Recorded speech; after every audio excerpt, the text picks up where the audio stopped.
Hello, welcome to my class. Today our topic is fiscal policy.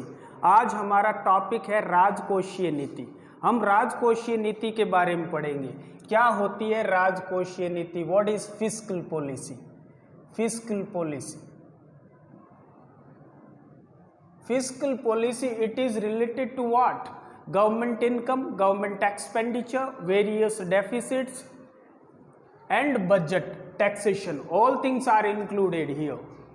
राजकोषीय नीति क्या है? राजकोषीय नीति government expenditure, government income,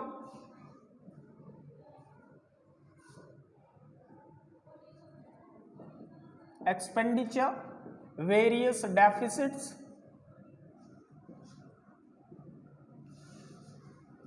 budget and taxation. The policy which is related to these things is called fiscal policy. राजकोषीय नीति किसे कहते हैं? वह नीति जो सरकारी आय, सरकारी व्यय, विभिन्न प्रकार के घाटे, बजट और कराधान इसको शामिल करती है, उसको हम राजकोषीय नीति कहते हैं। राजकोषीय नीति के कुछ एग्रीगेट्स होते हैं, कुछ घटक होते हैं। There are some aggregates. राजकोषीय नीति के कुछ घटक होते हैं, कुछ एग्रीगेट्स होते हैं। उनमें से कौन कौन से एग्रीगेट्स बेसिकली होते हैं, तो हम उनकी बात करेंगे। 3 प्रकार के एग्रीगेट्स की हम बात करेंगे, जिसमें बजट होता है, टैक्सेशन होता है एंड डेफिसिट्स होता है, विभिन्न प्रकार के घाटे। तो आज हमारा जो टॉपिक है, it is budget. Our topic is budget. We will start from this topic. What is budget? Budget which gives the estimation of government income, government expenditure and deficits. Basically it is about government income and government expenditure. एक साल का सरकार का जो आय और व्यय का लेखा जोखा है वही बजट कहलाता है। एक साल का सरकार का आय का लेखा और जोखा, आय और व्यय का लेखा और जोखा जो होता है उसको हम बजट कहते हैं। बजट शब्द भारत के संविधान में कहीं नहीं है। Budget word is no there in our Indian constitution, not there in our Indian constitution. Our topic is budget which comes in fiscal policy, which is part of fiscal policy, जो कि राजकोषीय नीति का एक घटक है, राजकोषीय नीति का एक एग्रीगेट है। लेकिन आज हमारा जो टॉपिक रहेगा वो बजट है। बजट से हम शुरुआत करते हैं। Budget, word budget,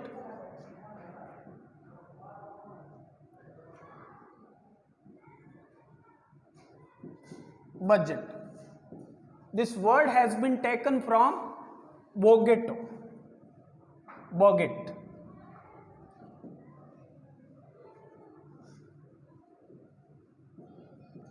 of French language. ये फ्रांस की भाषा से लिया गया है। It has been taken from word boget from French, and in our general parlance we used to say budget, है ना। ये बजट और बोगेट का अर्थ क्या होता है? What is the meaning of bougette? Leathers bag, चमड़े का थैला, चमड़े का थैला। बजट का अर्थ हुआ चमड़े का थैला। लेकिन हमने बजट को एक फिनेंशियल चीज के रूप में एक्सेप्ट कर लिया। अपनी जो जनरल लैंग्वेज है, जनरल पार्लेंस, बोलचाल की भाषा में इसको हमने बजट कह दिया। क्या ये शब्द भारत के संविधान में कहीं है? Is this word in our Indian constitution? You will say no. तो किस नाम से है भारत के संविधान में? ये किस नाम से? ये एनुअल फिनेंशियल स्टेटमेंट के नाम से। एनुअल फिनेंशियल स्टेटमेंट यानी वार्षिक वित्तीय कथन के नाम से। कथन, इस नाम से भारत के संविधान में किस अनुच्छेद में? तो आपको आर्टिकल बताना है, दैट इज 112।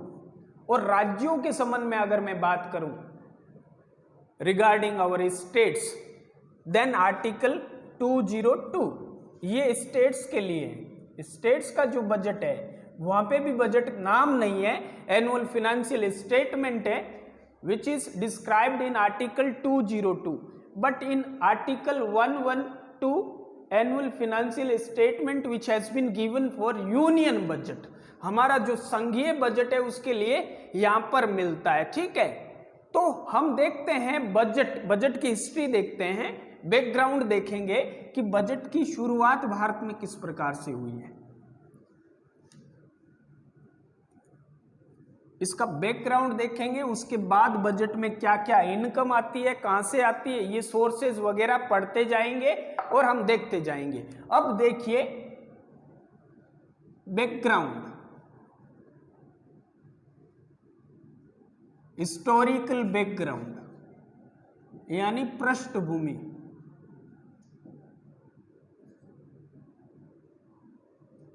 इसकी जो पृष्ठभूमि है ये चीज देखेंगे।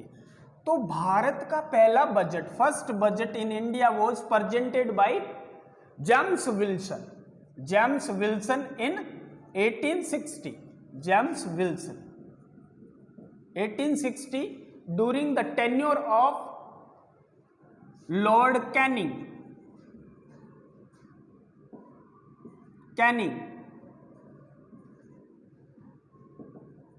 कैनिंग के समय में इसको प्रस्तुत किया गया था पहली बार 1860 में। किसने किया था? जॉन विल्सन ने।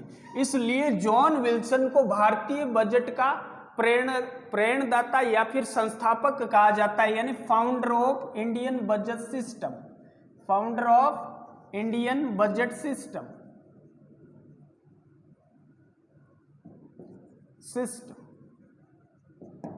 ओके, लेकिन हम बाद में आ जाते हैं, हमारा देश आजाद होता है, India's first budget after independence, after independence, आजाद होने के बाद भारत का पहला बजट नवंबर 1947 में प्रस्तुत किया गया था। देन फाइनेंस मिनिस्टर, उस समय के वित्त मंत्री Shanmukham Chetty, Shanmukham Chetty.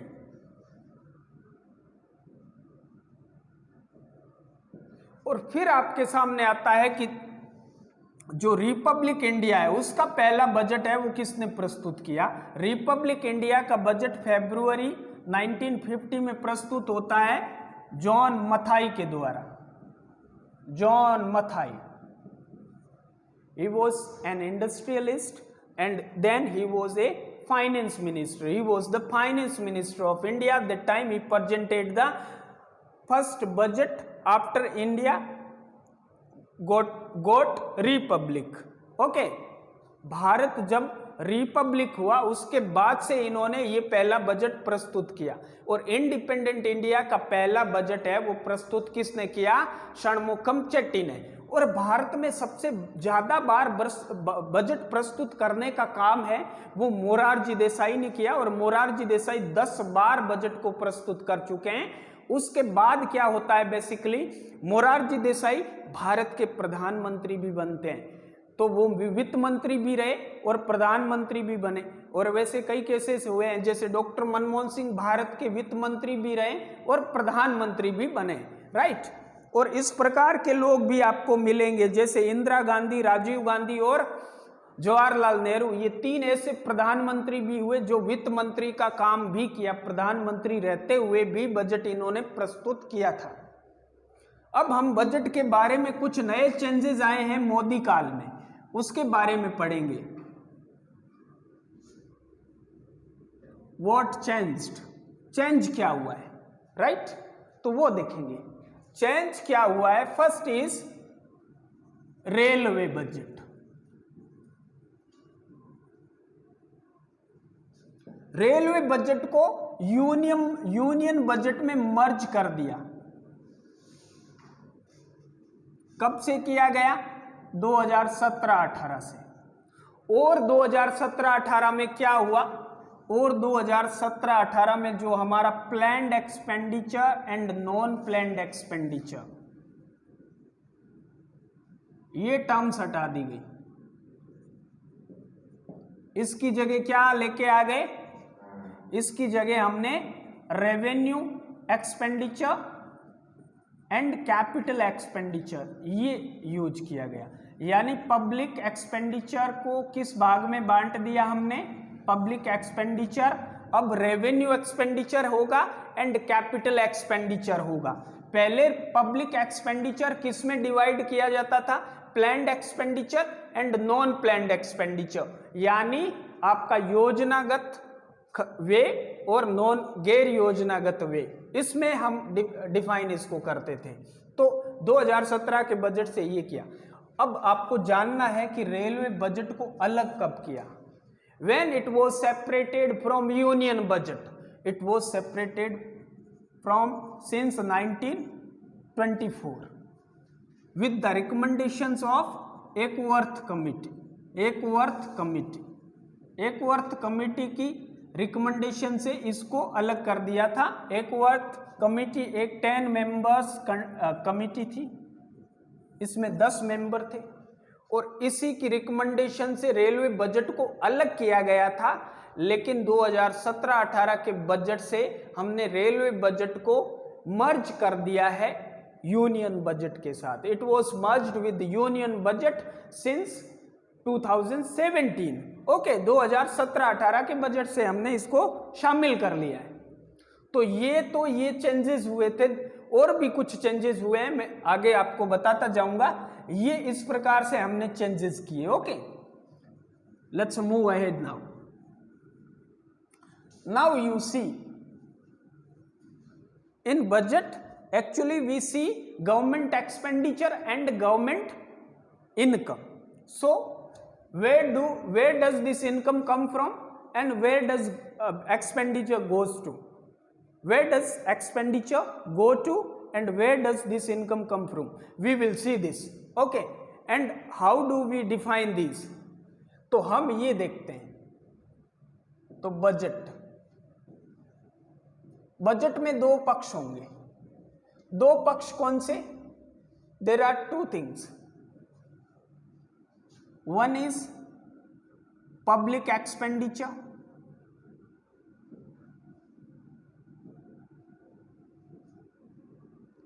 you can say government expenditure also, public or government, and here government or public income or receipts, यानी आपकी सरकारी या सार्वजनिक आय या प्राप्तियां बोल सकते हैं, और दूसरी साइड होगा आपका सार्वजनिक व्यय।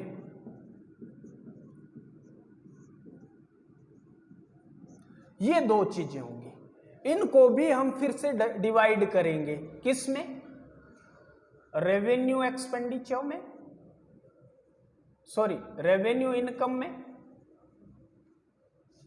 And capital income. It will also be classified in two ways, revenue income and capital income. Revenue income means राजस्व इनकम, राजस्व आय या प्राप्तियां, ये पूंजीगत प्राप्तियां। What is पूंजी? What is capital? What do you say capital in economics? Which thing is capital? Which earns income, which is used in production process, that is capital. और हर चीज कैपिटल नहीं होती। जैसे आपका घर है, for example your home is not capital. A room which is given on rent to somebody, that room is capital because that room is earning money for you. वो कमरा जो आपने किराए पे दे रखा है, वो आपके लिए पैसे कमा रहा है, वो क्या है? वो आपके लिए पूंजी है। लेकिन कोई भी चीज जो आपके लिए इनकम जनरेट नहीं कर रही है, वो कैपिटल नहीं है, वो पूंजी नहीं है। आपकी पर्सनल कार है, वो पूंजी नहीं है, लेकिन ओला वाला, उबेर वाला, उसकी कार है, वो पूंजी है। ठीक है, ट्रैक्टर आपका पूंजी है। फैक्ट्रीज, उसमें मशीनें लगी हुई है, that is capital. But which thing does not give you income, जो आपको इनकम कमा के नहीं देती, दैट इज नॉट कैपिटल। तो रेवेन्यू इनकम भी दो प्रकार से आती है, टैक्स सोर्सेज से, from tax sources, from non tax sources.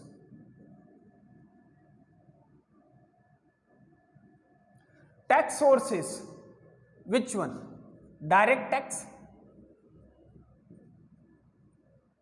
and indirect taxes.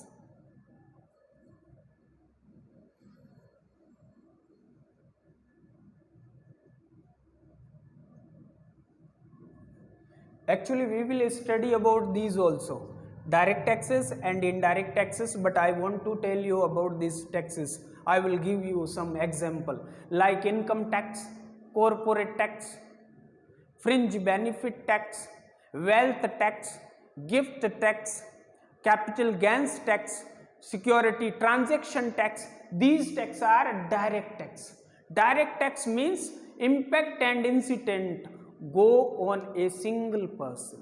Impacts and incidents both go on a single person, that is direct tax. Indirect tax means impact and incident go on to two or three different persons, that is indirect tax. Let's say GST सबको include कर लेता है, आपका service tax हो चाहे कुछ भी हो, राज्य के लिए वेट है, वेट अलग से कह सकते हैं। तो ये सारे टैक्स है इस प्रकार के, वो इनडायरेक्ट टैक्सेस है, राइट। ये इनडायरेक्ट टैक्सेस, यहां से जो रेवेन्यू आता है वो आपकी रेवेन्यू इनकम में इंक्लूड होगा। नॉन टैक्स सोर्सेज, अब नॉन टैक्स सोर्सेज कौन से होते हैं? जो टैक्स के अलावा होते हैं, जैसे गवर्नमेंट की income from currency notes, printing press,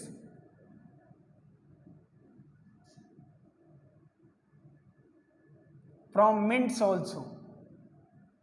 यहां से अगर गवर्नमेंट ने किसी भी प्रकार का फाइन लगा दिया है, फाइन्स सरकार ने लगा दिया है, और वहां से जो इनकम हुई है वो सारी की सारी इनकम किस प्रकार की आप मानोगे?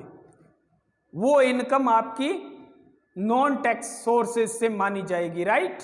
इसके अलावा आप जो गवर्नमेंट की एंटिटीज होती है, government entities, government public sector units, public sector enterprises, वहां से जो आपको डिविडेंड मिलता है,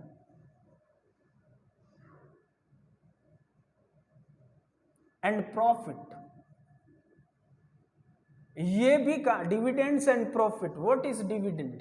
डिविडेंड का अर्थ होता है लाभांश, यानी आपका, सरकार का और किसी प्राइवेट, दोनों की कंपनी एक वही है, एक ही है, और उन दोनों को कुछ लाभ हुआ है, आधा वो ले जाएगा आधा वो ले जाएगा। इसका मतलब जितने शेयर उसने लगाए उतने का वो ले जाएगा, जितने शेयर गवर्नमेंट के लगे हैं उसके हिसाब से वो ले जाएगा, that is dividend. Profit means अगर सरकार की वो अकेले की है तो उसको, सरकार को क्या मिलता है?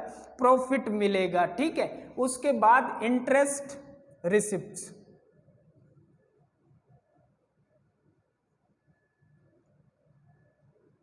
सरकार ने जो किसी को लोन दे रखा है उस पे सरकार को जो ब्याज मिलता है वो आपके नॉन टैक्स सोर्सेज के अंतर्गत इंक्लूड होगा। अब कैपिटल इनकम, कैपिटल इनकम क्या होती? Sorry, what is capital income? Now see, capital income means public borrowing.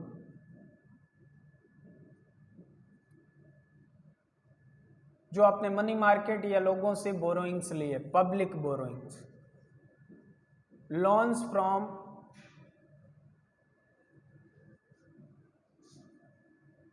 Foreign countries और इंटरनेशनल ऑर्गेनाइजेशंस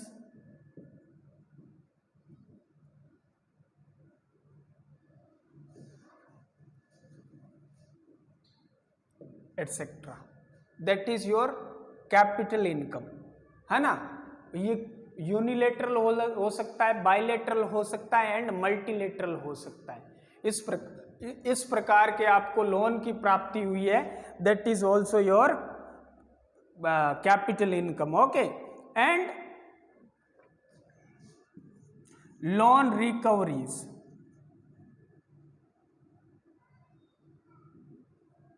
जो आपने लोन दिया था वो वापस लौट चुका है, that will also be included in your capital income. And fourth is disinvestment.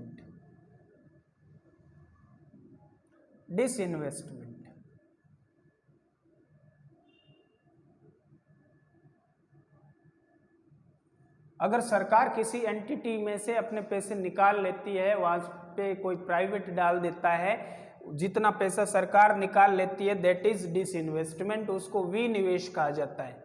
ठीक है, दैट इज कॉल्ड डिसइन्वेस्टमेंट. और डिसइन्वेस्टमेंट आप देखोगे तो 2019-20 में सरकार ने कितना लक्ष्य रखा था? 2,10,000 करोड़ का, 2.1 लाख करोड़ का, इतना. और 2021-22 के लिए 1.75 lakh crore. That it is target for this budget in this financial year. Okay, budget कब से लागू होता है आपको पता है? 1 अप्रैल से 31 मार्च के बीच में फाइनेंशियल ईयर होता है. हालांकि हम बजट है उसको प्रस्तुत 2017-18 से कब से कर रहे हैं? 1 फेब को बजट प्रस्तुत किया जाता है. उससे पहले रूल ये था कि budget will be presented either on 28th और 29th ऑफ फेब और last working day of Feb. इस दिन को ये बजट है वो प्रस्तुत किया जाता था. फरवरी के लास्ट वर्किंग दिन के दिन इसको प्रस्तुत किया जाता था. ठीक है, लेकिन 2017-18 से हम लगातार 1 फरवरी को ही इसको प्रस्तुत करते आ रहे हैं. ठीक है, ये रूल हमने चेंज कर दिया है. पहले हमारा जो बजट था वो शाम को 5 बजे प्रस्तुत किया जाता था. That was presented in evening 5 PM. Okay, in the evening 5 PM. But that had been change from 1999-2000. अभी टाइम क्या है? 11 AM मॉर्निंग. अभी बजट प्रस्तुत किया जाता है 11 AM मॉर्निंग. और बजट के पहले दिन एक चीज और प्रस्तुत की जाती है, one thing more presented, that is what? Economic survey. उसको हम बोलते हैं इकोनॉमिक सर्वे. पहले मैं इनके बारे में बात कर लूँ, उसके बाद थोड़ा बहुत आपको इकोनॉमिक सर्वे के बारे में भी बताऊंगा. ठीक है, so let's see.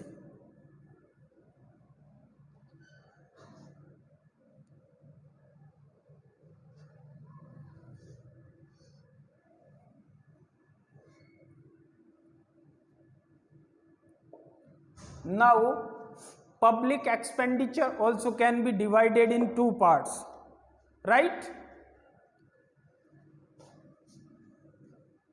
That is revenue expenditure sorry, and capital expenditure. Revenue expenditure and capital expenditure. Okay, so you have to take care. Okay, so राजस्व वे पूंजीगत वे, ये भी 2 भाग में. जैसे हमने कहा है ना कि योजनागत और गैर योजनागत 2017-18 के बजट से हटा दिया गया. सार्वजनिक व्यय पहले योजनागत एंड गैर योजनागत में बांटा जाता था, वो हटाकर हमने क्या कर लिया? Revenue expenditure and capital expenditure. Revenue expenditure is what? Interest payment. जो हमने लोन लिया था दैट वाज कैपिटल इनकम. और उस पे हम जो पेमेंट कर रहे हैं इंटरेस्ट का, दैट इज रेवेन्यू एक्सपेंडिचर, जो कि आपका रेवेन्यू एक्सपेंडिचर है. ब्याज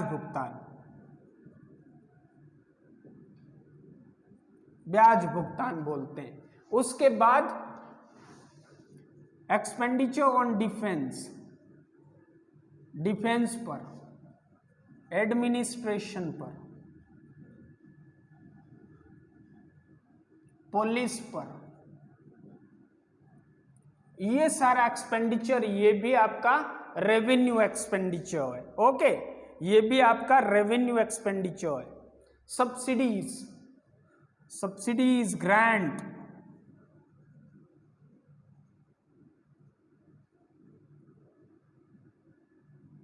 ये भी आपका रेवेन्यू एक्सपेंडिचर है। सब्सिडीज है, ग्रांट है, ये सारा का सारा किस में इंक्लूड होगा? Revenue expenditure. Grant to the states, राज्यों को जो फाइनेंस कमीशन जिसके जरिए दिया जाता है राज्यों को, वो भी आपका इसी रेवेन्यू एक्सपेंडिचर के अंतर्गत आएगा। ठीक है, ये सारा का सारा किस में आएगा? रेवेन्यू के अंतर्गत आएगा, सॉरी रेवेन्यू एक्सपेंडिचर के अंतर्गत आएगा। उसके बाद हम देखते हैं capital expenditure. Capital expenditure is what? Investment, निवेश। ऋण भुगतान मीन्स लोन पेमेंट। ये आपका किस में आएगा? जो भी इन्वेस्टमेंट हो रहा है, whatever investment we are going for, that is your capital expenditure. इस प्रकार से ये होता है कि बजट के दो पक्ष होते हैं, one is capital expenditure, next one is one is public expenditure, one is public income. और इनके बीच का जो डिफरेंस होता है that is called deficit, that is called surplus. Surplus कब होता है? अधिशेष।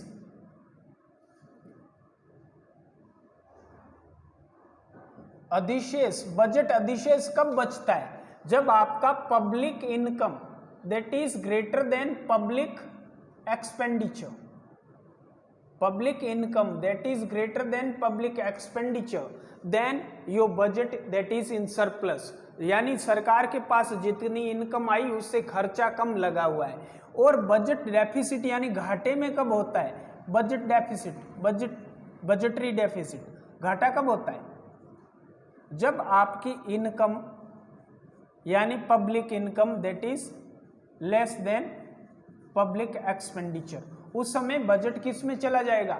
घाटे में चला जाएगा। हम बीच में एक बात करे थे कि एक इकोनॉमिक सर्वे होता है, तो वहां से आपको डिफरेंस भी पता चल जाएगा कि what is the difference between economic survey and budget. Okay, so first of all we need to go there, let's move there.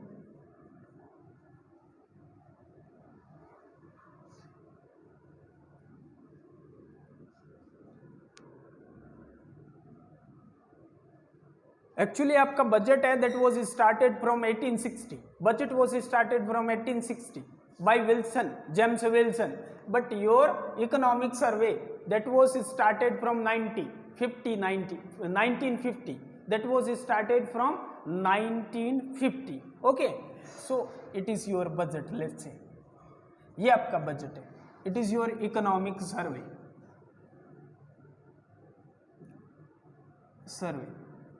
Started 1950, started 1860. Okay, ये यहाँ से it was presented along with this budget since 1965. After 1965, it is presented one day before the budget presentation. Budget presentation के एक दिन पहले इसको प्रस्तुत किया जाता है। One day, only one day, एक दिन पहले इसको प्रस्तुत किया जाता है। ये फाइनेंस मिनिस्ट्री का सबसे बड़ा डॉक्यूमेंट है, official document, one of the biggest official document of finance ministry. Finance ministry ये सारा का सारा काम किसके पास होता है? फाइनेंस मिनिस्ट्री के पास। और इसका पूरा का पूरा जो control and coordination that is done by finance ministry and finance minister है जो इसकी इजाजत देता है इसको लागू पब्लिश करने के लिए। अब देखिए दूसरी बात ये है, जो आपका प्रस्तुत होता है ये फाइनेंस जो आपका क्या बोलते हैं इसको, इकोनॉमिक सर्वे। इकोनॉमिक सर्वे जो प्रस्तुत किया जाता है ये सिर्फ और सिर्फ कहाँ प्रस्तुत किया जाता है? लोकसभा और राज्यसभा दोनों में। लोकसभा, राज्यसभा। इसका प्रस्तुतिकरण कहाँ होता है? Only Lok Sabha. But receipts are send to Rajya Sabha also, लेकिन इसका जो प्रेजेंटेशन होगा वो सिर्फ लोकसभा में होगा, prior permission of the president, president की परमिशन लेकर। इसमें प्रेसिडेंट की परमिशन नहीं लेनी पड़ेगी, only permission which will be taken from finance minister. Finance minister यहाँ पे होगा। इसको प्रिपेयर कौन करता है? इसको chief economic adviser and his team. Chief economic adviser, chief economic adviser and his team.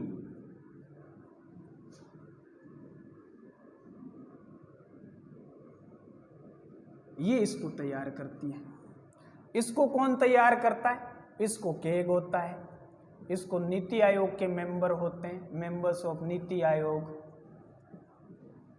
Finance ministry के लोग होते हैं। ये सारे के सारे मिलकर बजट को तैयार किया जाता है। ओके, बजट इस प्रकार से, जबकि इसको एक chief economic adviser and his team that prepare economic survey. Okay, economic survey में जो रिकमेंडेशंस होती है that is for budget, but it is not foundation on budget or for the people who are budget के लिए जो भी वो काम कर रहे हैं उन पर किसी भी प्रकार का बाउंडेशन नहीं है। Actually that is not boundation on them, कि ये जो रिकमेंडेशंस यहाँ से की गई है वो लागू करे बजट में, दे implement in the budget, that is not foundation, that is not compulsory, but ये recommendations कर सकता है, ये जरूर कर सकता है। ये बात ध्यान में रखनी पड़ेगी, राइट। तो ये इस प्रकार का डिफरेंस होता है। 1965 के बाद इकोनॉमिक सर्वे है वो बजट से एक दिन पहले प्रस्तुत कर दिया जाता है, ठीक है। ये दिस इज अबाउट बजट। और बजट के बाद जो बजट से रिलेटेड हम सरकार के खाते हैं उनके बारे में जानकारी लेते हैं, ठीक है, उनके बारे में बात करते हैं, ठीक है। तो आइए देखिए क्या होता है।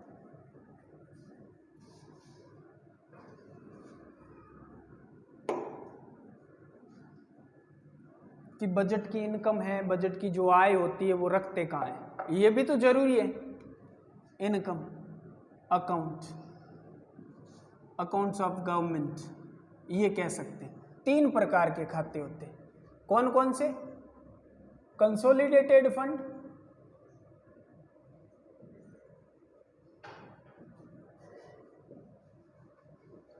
यानी संचित निधि, जो कि भारत के संविधान में अनुच्छेद 266 क्लोज फर्स्ट में। दूसरा होता है public account, that is in 2662, and next is contingency fund.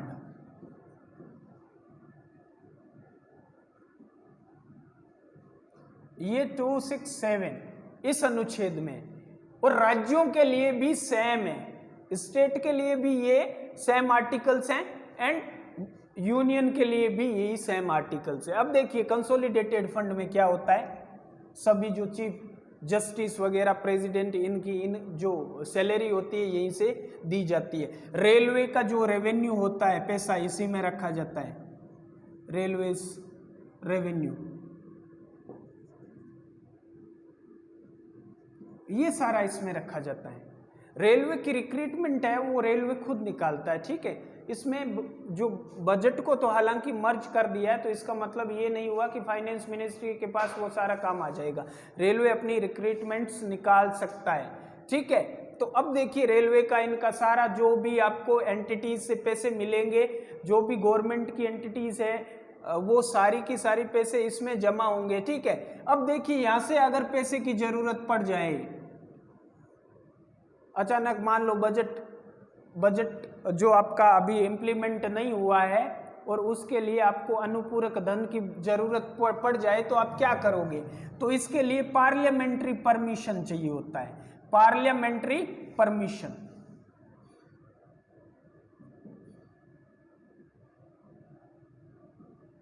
क्या पार्लियामेंट्री परमिशन लेने से आपको पैसा मिल जाएगा यहाँ से? नो।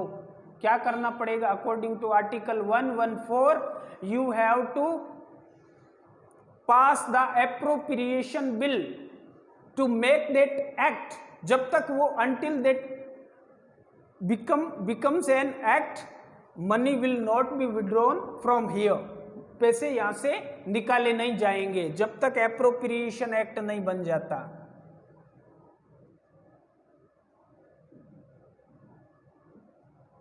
एप्रोप्रिएशन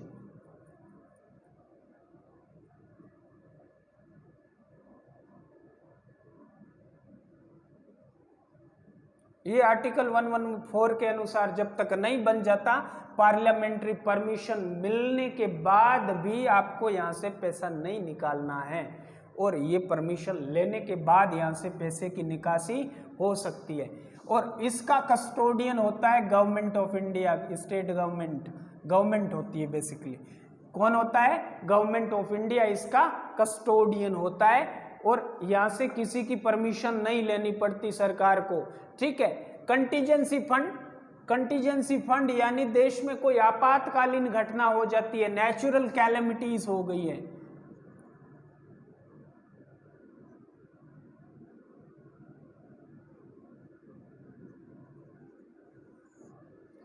ठीक है, नेचुरल कैलेमिटीज हो गई है, वॉर हो गया है, इंटरनल डिस्टर्बेंस हो गया है, किसी भी प्रकार की इस प्रकार की सिचुएशन हो जाती है, आर्म्ड रिबेलियन हो चुका है, तो इस प्रकार की सिचुएशन के लिए कंटीजेंसी फंड में से पैसे निकालना पड़ेगा।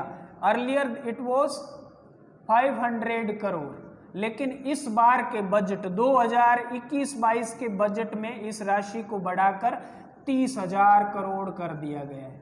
30,000 करोड़ तक का आप पैसा कंटीजेंसी फंड से निकाल सकते हो। अगर यूनियन गवर्नमेंट को चाहिए then you have to take permission from the president. सरकार को चाहिए तो प्रेसिडेंट की परमिशन से पैसा निकाला जा सकता है। स्टेट को चाहिए तो गवर्नर यानी राज्यपाल की सहायता से state government can withdraw money from contingency fund. But if central government wants this money from contingency fund, then it has to go to the president की परमिशन इसको लेनी पड़ेगी, उसके बाद ही कुछ किया जा सकता है। इस प्रकार ये अकाउंट थे, कहाँ पे पैसा रखा जाता है, किस प्रकार से खर्च होता है, और हमने देखा कि कहाँ से पैसा आता है और किस प्रकार से जाता है, उनके बीच में क्या डिफरेंस होता है। यही सारा आज बजट के बारे में था। कल की क्लास रहेगी टैक्सेशन और डेफिसिट के बारे में। इस प्रकार से आपकी राजकोषीय नीति है वो पूरी तरह से समाप्त हो जाएगी, और आपको पूरी तरह से और अच्छी तरह से इसको पढ़ना पड़ेगा। इस वीडियो को ज़्यादा से ज़्यादा देखिए, ज़्यादा से ज़्यादा दूसरे लोगों को भी शेयर कीजिए। अगर आपको अच्छा लगे तो लाइक भी कीजिए, और भी अच्छा लगे तो इस चैनल को सब्सक्राइब कीजिए। धन्यवाद। Thank you for listening me attentively. Thank you.